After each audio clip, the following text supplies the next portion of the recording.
Merci, au revoir Alban, à la semaine prochaine, ciao. On va s'intéresser maintenant à, vous allez voir, c'est un salon de beauté, vous me direz, un salon de beauté pour les femmes, c'est pour de la tête aux pieds. Non, non, c'est juste pour ça. Love, soft as an easy chair. Love, fresh as the morning air. Vous savez, c'est le genre d'endroit où vous rentrez avec des yeux de sardine et vous sortez avec des yeux de biche. Formidable, non?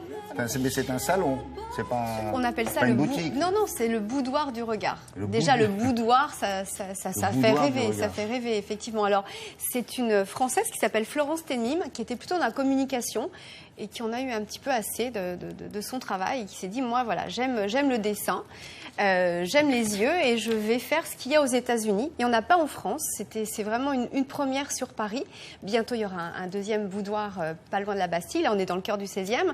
Et donc, elle s'intéresse à nos sourcils, à nos cils, parce que c'est vraiment ce qui fait finalement votre caractère quand vous regardez une personne. Oui, mais qu'est-ce qu'elle fait de plus que les autres? Alors, justement, les épilations, par exemple, des sourcils. Il y a plein de femmes qui se sont épilées trop les sourcils dans les années 60, 70, quand c'était vraiment... On a tendance à épiler son sourcil par le bas, on a tort, il faudrait le faire aussi par le haut.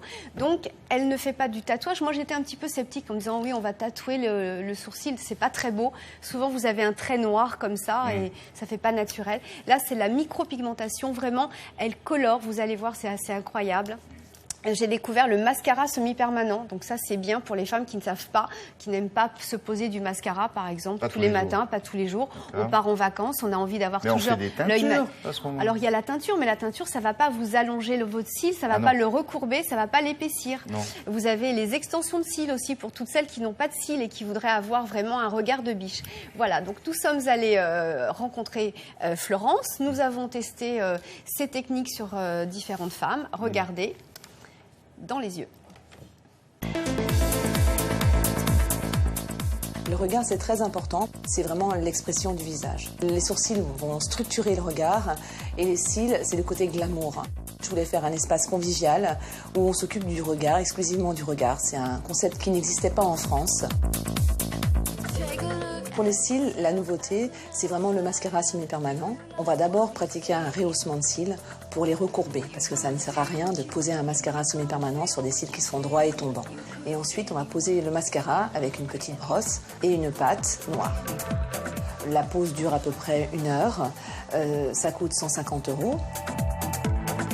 Les extensions de cils, c'est un soin qui prend plus de temps, qui demande beaucoup plus d'entretien, mais qui est extraordinaire si vous avez une soirée, si vous partez en vacances et que vous voulez pendant 15 jours avoir un regard de star.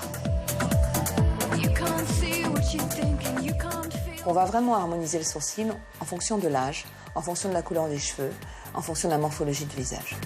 J'ai créé une technique au niveau de la repigmentation des sourcils sur la base du pointillisme. Ça permet d'abord de ne pas piquer partout, donc de garder un effet naturel beaucoup plus présent. On va d'abord dessiner le sourcil avant même de l'épiler. Et une fois qu'on a le dessin du sourcil, à ce moment-là, on va pigmenter avec des pigments minéraux naturels, validés par tous les centres de sécurité européens. Donc on pigmente ici très léger, de façon à ce que ça dure 6 mois, 1 an. Et le tout, ça prend environ 1 heure. Ça coûte 200 €. Et quand nos clientes reviennent 1 fois par an, elles payent 100 € pour entretenir la ligne de sourcil. Le but, c'est vraiment de faire en sorte que quand on vous regarde, on ne voit pas que vous ayez une micropigmentation ou un tatouage. On voit simplement que vous avez de jolis sourcils et un joli regard. Regarde, Svetlana, elle n'a pas de cils. Et là, regarde le regard qu'elle a. Quelle est la différence? Et ben là, Svetlana, elle a plein d'extensions. On lui a rajouté plein de fossiles.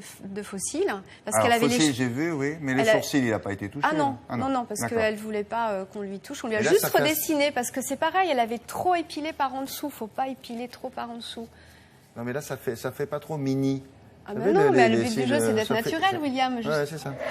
Et alors, on trouve aussi un mascara, on est plusieurs à l'avoir essayé, qui vous allonge les cils. C'est un médecin, sa femme a eu un cancer, et donc avec le traitement, elle avait perdu ses sourcils et ses cils. Et donc, ça lui faisait vraiment de la peine de voir sa femme comme ça. Il a mis au point un produit, et on l'a essayé, et c'est vrai que les cils sont vraiment beaucoup plus longs.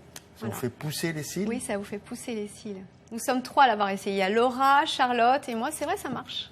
Ah, c'est ça. C'est ça. Je trouvais que vous étiez... Pensez un peu là. Voilà. Il y a quand même des contre-indications quand on a par exemple la pose de faux cils. Par exemple, on ne doit pas utiliser de corps gras. Donc il faut faire attention à ces produits qui démaquillés. fait pousser les cils.